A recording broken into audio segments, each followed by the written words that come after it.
नमस्कार, मैं चंदन उपाध्याय आप सभी लोगों का बहुत बहुत स्वागत करता हूं आपके अपने YouTube चैनल साइकोलॉजी वाले गुरुजी में। आज के हम क्लास में आपके BA सेकेंड ईयर तृतीय सेमेस्टर यूनिट 8 के लास्ट टॉपिक के बारे में बात करने हैं। यूनिट 8 का जो लास्ट टॉपिक है जिसका नाम है समूह प्रभावशीलता की प्रक्रिया, और इसमें दो चीज़ हमको पढ़ना है, सामाजिक आवारगी और क्या पढ़ना है हमको, सामाजिक सुविधा या इसी को सामाजिक सरलीकरण कहता है। इसके बारे में हमको पढ़ना है।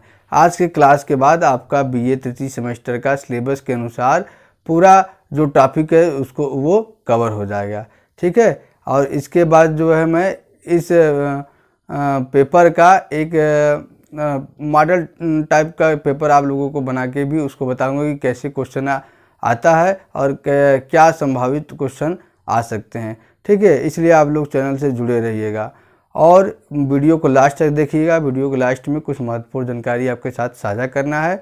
तो आइए पहले क्लास को शुरू करते हैं। और यूनिट 8 का लास्ट जो टॉपिक है समूह प्रभावशीलता की प्रक्रिया, उसमें सामाजिक सरलीकरण क्या होता है और सामाजिक आवारगी या जिसको हम कहते हैं सामाजिक श्रमावनयन, ठीक है, इसके बारे में बात करते हैं। तो देखिए, तो सबसे पहले हम बात करेंगे समूह प्रभावशीलता क्या होता है। समूह प्रभावशीलता का अर्थ अगर हम देखें तो समूह में प्रभावशीलता का समान अर्थ क्या होता है कि प्रभावशाली समूह। समूह प्रभावशीलता किसे कहेंगे, मतलब वह समूह जो शक्तिशाली हो या वह समूह जिसका प्रभाव समाज पे ज़्यादा हो, उसे क्या कहा जाता है, प्रभावशाली या समूह प्रभावशीलता। समान अर्थ में अगर आप बात करें तो इसका यही अर्थ होगा। लेकिन आप आगे देखें समाज मनोविज्ञान में क्या है, वास्तव में मनोवैज्ञानिक दृष्टि से समूह की उत्पादकता, ठीक है, तथा सदस्यों की संतुष्टि समूह प्रभावशीलता है। दो शब्द इसमें आया है। देखिए, समूह प्रभावशीलता के लिए दो मापदंड है, समूह उत्पादकता, ठीक है, समूह में क्या है, वृद्धि, समूह के सदस्यों की संख्या में वृद्धि, और सदस्यों की संतुष्टि, और जो सदस्य हैं उसमें उनकी आवश्यकताओं की संतुष्टि हो रही है तो उसे प्रभावशाली समूह माना जाएगा। देखिए कैसे, अतः प्रभावशाली समूह ऐसे समूह को कहते हैं जिसकी उत्पादकता संतोषजनक होती है तथा जिसके सदस्य संतुष्ट होते हैं, ठीक है। ये दोनों मापदंड जिस सीमा तक उपलब्ध होते हैं उसी सीमा तक समूह की प्रभावशीलता माना जाता है। सिंपल अर्थ में आप अगर हम बात करें, अगर आपको हम समझाना चाहें कि समूह प्रभावशीलता क्या है, तो आप यही समझिए कि जिस समूह की उत्पादकता दिन प्रतिदिन बढ़ती जा रही है, मतलब उस समूह सदस्यों की संख्या दिन प्रतिदिन बढ़ती जा रही है, ठीक है, और उस समूह के जितने भी सदस्य हैं, समूह के जो विचारधारा है, समूह के कार्य करने का तरीका है, उससे क्या संतुष्ट है, तो वो समूह क्या है, प्रभावशाली माना जाएगा। जैसे बात करें भारतीय जनता पार्टी और कांग्रेस की, तो देखिए आज के समय में भारतीय जनता पार्टी एक ऐसे व्यक्तियों का समूह है या एक ऐसा प्रभावशाली समूह है जिससे क्या है, अधिकतर व्यक्ति जुड़ते जा रहे हैं। उसकी क्या है, उत्पादकता, समूह की उत्पादकता बढ़ती जा रही है। और क्यों बढ़ती जा रही है, क्योंकि उससे क्या, उस पार्टी की विचारधाराओं से व्यक्ति क्या है, प्रभावित हैं और उनके कार्य करने की जो शैली उससे संतुष्ट हैं, इसलिए क्या है, उसमें उनकी बढ़ती जा रही है। तो इसलिए इसको क्या है, भारतीय जनता पार्टी को प्रभावशाली समूह माना जाएगा, ठीक है। तो कहने का मतलब कि जो समूह, जैसे मान लीजिए कि अगर उद्योग धंधों में कर्मचारियों का समूह हो, कर्मचारियों का भी बनता है ना, समूह बनता है, उनका संगठन बनता है, तो उस संगठन के कुछ उद्देश्य होते हैं, ठीक। और संगठन के जो उद्देश्य होते हैं, अगर वो जो है समूह के सदस्यों के हित में है, ठीक है, तो समूह के सदस्य संतुष्ट होंगे और उस समूह से ज़्यादा से ज़्यादा जुड़ेंगे, जिससे क्या है, वो समूह प्रभावशाली माना जाएगा। आशा करते हैं आप समूह प्रभावशीलता को समझ गए होंगे। अब हम बात करते हैं इसमें जो है सामाजिक सरलीकरण। ध्यान देखिए, इसका नाम 3-4 नाम है इस टॉपिक का, ठीक है। अगर किसी नाम से भी अगर आए पेपर में तो आप जो है कंफ्यूज मत होइएगा। आपके पेपर समाज मनोविज्ञान में इसका नाम है सामाजिक सरलीकरण, ठीक है। इसी को सामाजिक सुविधा भी कहा जाता है और इसी को सामाजिक सुगमता भी कहा जाता है। कहने के तात्पर्य 3 इसका नाम है, तीनों का मतलब एक ही है। क्या मतलब है, इसको हम समझते हैं। देखिए, समाज मनोवैज्ञानिकों ने एक महत्वपूर्ण प्रश्न के अध्ययन में काफ़ी रुचि दिखलाया है, ठीक है। कौन सा महत्वपूर्ण प्रश्न है? प्रश्न यह है कि दूसरों की उपस्थिति मात्र से किसी व्यक्ति का व्यवहार किस तरह प्रभावित होता है, ठीक है। यहाँ उपस्थिति मात्र से तात्पर्य यह होता है कि दूसरा व्यक्ति या व्यक्तियों का समूह उस परिस्थिति में जिसमें कोई व्यक्ति कार्य कर रहा होता है, कोई अंतक्रिया नहीं करता है, बल्कि सिर्फ वह अपना केवल शारीरिक उपस्थिति बना करके रखता है। ऐसे व्यक्ति को निष्क्रियता या सहभागिता कहा जाता है। ठीक है, कहने के तात्पर्य है कि सामाजिक सरलीकरण के संबंध में एक प्रश्न जो समाज मनोवैज्ञानिकों को काफ़ी प्रभावित किया और उसके अध्ययन में उन्होंने रुचि दिखाई, वो क्या प्रश्न था कि किस तरह से कोई व्यक्ति अगर कार्य कर रहा है, ठीक है, मान लीजिए हम कोई कार्य कर रहे हैं, वो अकेले कार्य कर रहे हैं, ठीक है, तब वो क्या कैसा कार्य होगा और कितना कार्य का परफॉर्मेंस होगा, या हम कार्य कर रहे हैं, कोई व्यक्ति जो है हमारे साथ है वो हमसे बात नहीं कर रहा है, अंतःक्रिया नहीं हो रहा, बस केवल उपस्थित है, तो फिर हमारा परफॉर्मेंस कैसा होगा या हम कैसा कार्य करेंगे। तो इन्होंने इसमें जो किया, उक्त विषय का सबसे पहले क्या अध्ययन किसने किया, ट्रिपलेट 1897। देख लीजिए, ध्यान दीजिए, ये एक एक पॉइंट जो है महत्वपूर्ण है आपके, जैसा कि आप जानते हैं कि आपके प्रश्न पत्र में बहुविकल्पी भी प्रश्न आता है, इसलिए जहाँ ऐसे पॉइंट है उसको आप चिन्हित कर लीजिए, चिन्हित करके नोट करते जाइए। देखिए, ट्रिपलेट 1897 ने एक साधारण प्रयोग किया। इन्होंने क्या प्रयोग, जिसमें इन्होंने पाया कि जब साइकिल चलाने वाला व्यक्ति अन्य व्यक्तियों के साथ प्रतियोगिता करते हुए चलता है तो वह काफ़ी तेज़ी से दौड़ लगा पाता है, परंतु यदि वह अकेले साइकिल चलाता है तो उसकी गति धीमी हो जाती है। अपनी इस प्रकल्पना की जांच के लिए ट्रिपलेट ने एक और प्रयोग किया। ठीक है, जब वो बच्चों को रील पर रस्सी लपेटने का कार्य था। पहले इसको समझिए।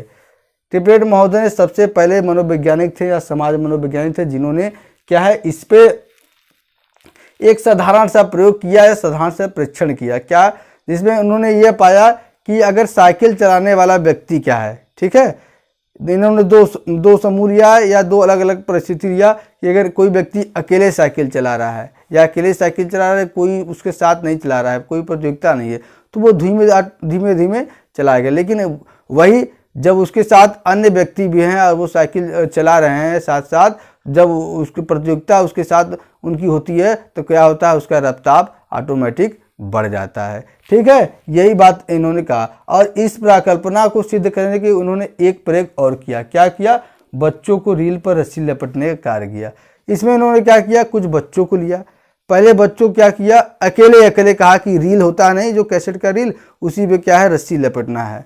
ठीक, पहले अकेले गए, आधा काम कराया, फिर आधा काम कैसे करवाया, दो का समूह बनाकर, दो का जोड़ा बनाकर करवाया। तो फिर जब ऐसा कार्य करवाया, करने के बाद उन्होंने परिणाम में क्या पाया कि जब बच्चे अकेले कार्य कर रहे थे तो रस्सी लपेटने का उनका जो स्पीड है, ठीक है, वो धीमा था। लेकिन जैसे ही दो बच्चों को साथ में रस्सी लपेटने का कार्य दिया गया तो क्या है, उनकी जो परफॉर्मेंस है या कार्य निष्पादन है पहले से बेहतर हो गई। ठीक, पहले से उनका कार्य क्या हो गया, बेहतर हो गया। आलपोर्ट ने इसे सामाजिक सुविधा का नाम दिया है। आलपोर्ट ऐसे मनोवैज्ञानिक थे जिन्होंने इसको सामाजिक सुविधा का नाम किसने दिया, आलपोर्ट ने दिया, ध्यान दीजिएगा। ठीक, और चैन 1973 ने भी चींटियों पर अध्ययन करके सामान्य निष्कर्ष निकाला। चैन 1973 का प्रयोग था, इन्होंने परीक्षण किया कि जब चींटी क्या है झुंड में अपना घर बनाती हैं, घर कैसे बनाती हैं, मिट्टी को खोद कर बाहर लाती है, अंदर जो है वो क्या है बिल करती जाती हैं।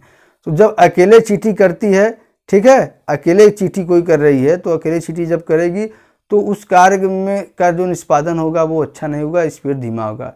ठीक है, मान लीजिए समूह में चींटियाँ हैं, ठीक, समूह में चींटियाँ हैं और उसमें से कुछ चींटी कार्य करी, कुछ चींटी कार्य नहीं करी, फिर भी चींटियों का जो है परफॉर्मेंस लेवल बढ़ जाता है। अब आप ही हैं, आप ही कोई कार्य कर रहे हैं या कोई ऐसा कार्य कर रहे हैं जिसमें आपका मन नहीं, अकेले कोई कार्य कर रहे हैं, कहते नहीं कि अब अकेले हम बोर होते जा रहे हैं। ठीक है, वही कोई आपके साथ हो, ठीक, वो कोई आपके साथ हो तो आपका जो है कार्य करने का लेवल अपने आप ही बढ़ जाता है। क्यों बढ़ जाता है, ये मतलब वो चाहे जो सामने वाला व्यक्ति इंटरेक्शन करे चाहे ना करे, कभी कभी होता है कि आप उसको दिखाने के लिए आपका कार्य परफॉर्मेंस बढ़ जाता है, कभी कभी क्या है इंटरेक्शन भी आप उसके साथ करते हैं तो आपका कार्य परफॉर्मेंस बढ़ जाता है। आप सामाजिक सरलीकरण या सामाजिक सुविधा या सामाजिक सुगमता का बस एक लाइन में अर्थ ये समझिए कि सामाजिक सरलीकरण वह प्रक्रिया है जिसमें कोई व्यक्ति जब अकेले होता है तो उसका कार्य परफॉर्मेंस उतना अच्छा नहीं हो पाता, लेकिन जब कोई ऐसा व्यक्ति जिससे उसका शारीरिक अटैचमेंट नहीं है फिर भी उसके उपस्थिति मात्र से उसका कार्य करने का निष्पादन बढ़ जाता है। तो इसे हम क्या कहते हैं, सामाजिक सरलीकरण या सामाजिक सुविधा या सामाजिक सुगमता कहा जाता है। और भी आगे कई समाज मनोवैज्ञानिकों ने प्रयोग किया है। ठीक है, बस आप इसका कॉन्सेप्ट आपको क्लियर हो जाएगा तो आप इसको अपने आप लिख लेंगे। अब हम आगे बात करते हैं, जो हमारा अगला टॉपिक है क्या है, सामाजिक अवारगी या सामाजिक श्रमान्वयन। इसका भी दो नाम है, 2-3 नाम है, ध्यान दीजिएगा। सामाजिक अवारगी या इसको सामाजिक श्रमान्वयन कहते हैं, या इसी को सामाजिक आलस्य भी कहा जाता है। ठीक है, 3 नाम है, बोलिएगा मत, किसी नाम से आए तो आप लिख लीजिए। अब देखिए सामाजिक अवारगी क्या है। सामाजिक अवारगी सामाजिक श्रमान्वयन का तात्पर्य व्यक्ति की ऐसी प्रवृत्ति से होता है जिसमें वह किसी कार्य को यदि एक समूह में करता है तो उतनी जवाबदेही से नहीं करता है जितना कि वह कार्य वह अकेले करता है। यानी कि कहने का तात्पर्य है, अगर आपको एक लाइन में समझाया जाए कि सामाजिक अवारगी क्या होता है, सामाजिक आलस्य क्या होता है, सामाजिक श्रमान्वयन क्या होता है, तो आप ये समझिए कि यह वह प्रक्रिया है जब कोई कार्य व्यक्ति अकेले करता है, ठीक है, तो उसको पूरे मन से करता है, पूरे ताकत से करता है। लेकिन जब वह समूह में रहता है तो उस कार्य को उतनी जवाबदेही से नहीं करता है, उतनी तन्मयता से नहीं करता है, उतने मन से नहीं करता है जैसा वह अकेले करता है। तो इसे हम क्या कहेंगे, सामाजिक समन्वय करते हैं। जैसे रिंगलमैन 1913 ने रस्सी खींचने पर एक प्रयोग करके सामाजिक समन्वय पर शोध प्रारंभ हुआ। रिंगलमैन 1913 ने रस्सी खींचने पर एक प्रयोग किया जिससे इससे संबंध में शोध प्रारंभ होगी। उन्होंने क्या किया, रस्सी के एक छोर पे कुछ व्यक्तियों को, ठीक है, एक छोर पे कुछ व्यक्तियों को पहले समूह में किया, दोनों समूह किया तो देखा कि आवाज़ भी लगाना था उसमें, उन्होंने कहा कि आवाज़ भी लगाना था। ठीक है, तो देखा कि उसमें समूह में कुछ व्यक्ति जोर लगा रहे हैं, कुछ व्यक्ति जोर नहीं लगा रहे हैं, मतलब कुछ व्यक्ति मन से कार्य कर रहे हैं, कुछ व्यक्ति क्या है मन से कार्य नहीं कर रहे हैं। वही उन्होंने कहा क्या किया, इस बार रस्सी के एक छोर पे 2-4 लोग को कर दिया, रस्सी के एक छोर पे केवल एक व्यक्ति को कर दिया। तो देखा कि अब इसमें क्या है कि जो अकेले व्यक्ति है वो पूरी तन्मयता से, पूरी ताकत से रस्सी को खींच रहा है। तो इससे इन्होंने यह स्पष्ट किया कि जब व्यक्ति अकेले में होता है तो वो अपने पूरे ताकत से, पूरे एनर्जी से किसी कार्य के निष्पादन को बेहतर करने में अपना ध्यान लगाता है। लेकिन वो जब समूह में रहता है तो क्या होता है, सामाजिक आलस्य की वजह से, ठीक है, वो क्या होता है, समूह में उतनी जवाबदेही से, उतनी मन से कार्य नहीं करता है। ठीक, लाताने ने इस घटना को क्या कहा है, सामाजिक श्रमान्वयन कहा है। मतलब कौन ऐसे मनोवैज्ञानिक थे जिन्होंने इस घटना को सामाजिक श्रमान्वयन कहा है, लताने ने कहा है। इसको याद रखिएगा। अब एक परिभाषा देख लेते हैं मायर्स का। देखिए मायर्स कहते हैं कि सामाजिक श्रमान्वयन से तात्पर्य लोगों की उस प्रवृत्ति से होता है, लोगों की उस प्रवृत्ति से होता है जिसमें वे किसी सामान्य लक्ष्य, सामान्य मतलब साधारण लक्ष्य की प्राप्ति की ओर कार्य करने पर उस कार्य के लिए अकेले उत्तरदायी होने की अपेक्षा कम प्रयास करते हैं। इनका भी, मार्च का भी यही है कि ये लोगों की एक प्रवृत्ति होता है, मानसिकता होता है, स्वभाव होता है कि जब अकेले कोई कार्य करते हैं तो वो पूरे मन से तन्मयता से करते हैं। लेकिन जब समूह में कोई कार्य दे दिया जाता है तो क्या वो करते हैं कि वो उसमें, जिसको साधारण भाषा में कामचोरई बोला जाता है, ठीक है, तो वो क्या है, आप आलस्य दिखाते हैं, उतने मन से उस काम को नहीं करते हैं। तो इसी को हम क्या कहा जाता है, सामाजिक अवारगी, सामाजिक आलस्य, सामाजिक श्रमान्वयन। अब इसकी 2 प्रमुख विशेषताएं हैं जिनके आधार पर आपको और भी ये कॉन्सेप्ट क्लियर हो जाएगा। देखिए पहला है, सामाजिक श्रमान्वयन के घटना के लिए सम्मिलित सामूहिक क्रिया का होना आवश्यक है।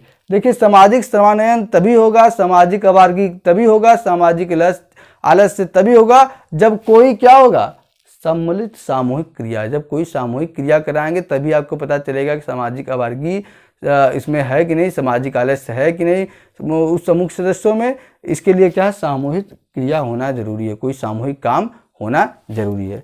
दूसरा है, अन्य लोगों की सामाजिक उपस्थिति से व्यक्ति अपना व्यक्तिगत प्रयास सामान्य लक्ष्य की प्राप्ति में करने लगता है।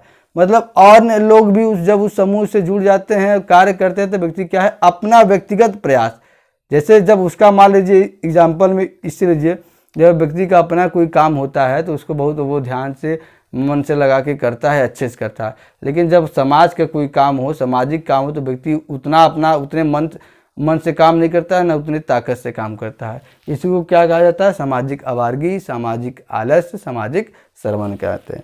तो ये कॉन्सेप्ट हुआ सामाजिक अवारगी का, और ये कॉन्सेप्ट हुआ आपका सामाजिक सरलीकरण या सामाजिक सुविधा का। ये आपके बीए सेकेंड ईयर तिथि सेमेस्टर लास्ट यूनिट, जो यूनिट 8 है, इसका लास्ट टॉपिक था। आज के क्लास के बाद आपके बीए तृतीय सेमेस्टर का 8वां यूनिट जो है कंप्लीट हो गया है।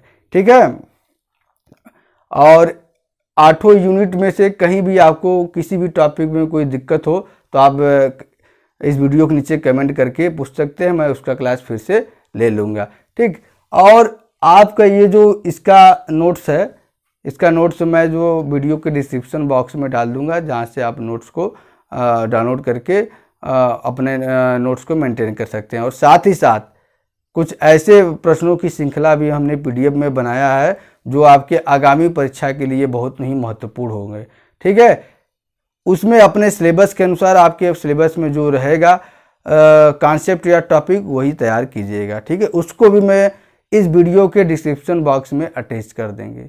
ठीक है, उसको भी आप देख लीजिएगा। और अलग से मैं इसका जो है ये पूरा, जैसे पेपर आपके परीक्षा में एग्जाम में आता है, ठीक है, वैसे ही मैं एक पेपर बनाऊंगा। और जो मैं पीडीएफ नोट्स अटैच करूंगा उसमें आपके बहुविकल्पी भी प्रश्न है, लघु उत्तरीय प्रश्न भी है और दीर्घ उत्तरीय प्रश्न भी उसमें दिया गया है। ठीक है, उसको आप अच्छे से तैयार करेंगे तो उससे भी कुछ प्रश्न आपको आपके एग्जाम में देखने को मिलेंगे। और साथ ही साथ जो मैं एक मॉडल पेपर बनाऊंगा, ठीक है, उससे भी आपके क्वेश्चन जरूर से ज़रूर आपके एग्जाम में देखने को मिलेंगे। और इस बीए तृतीय सेमेस्टर की समाप्ति के बाद आप लोग पेपर अच्छे से दें, अच्छे से रिवीजन दे करें, अच्छे से तैयारी करें। आप लोग का पेपर कैसा हुआ आप ज़रूर कमेंट करके हमको बताइएगा। और बहुत जल्द आपके इस चैनल पे आपके बीए सेकेंड ईयर चतुर्थ सेमेस्टर का क्लास स्टार्ट होगा। ठीक है, सिलेबस वाइज एक एक टॉपिक को बहुत ही आसान भाषा में आप लोग को समझाने की कोशिश किया जाएगा। और साथ ही साथ प्रत्येक टॉपिक का आपको हैंड रिटेन नोट्स जो मैंने बनाया है उसका लिंक मैं डिस्क्रिप्शन बॉक्स में दे दूंगा, जहां से आप अपने नोट्स को भी बना सकते हैं। ठीक है, इसलिए आप लोग इस वीडियो को ज़्यादा से ज़्यादा अपने मित्रों के साथ, ऐसे विद्यार्थी जो मनोविज्ञान पढ़ते हैं उनके साथ शेयर करिए। और हमारे चैनल से जुड़ने के लिए चैनल को आप सब्सक्राइब भी कर दीजिए। और अगर वीडियो आपको पसंद आ रहा है तो वीडियो को लाइक करिए। आज की क्लास में इतना ही, मिलते हैं हम अपने अगले क्लास में। तब तक के लिए आपका बहुत बहुत धन्यवाद।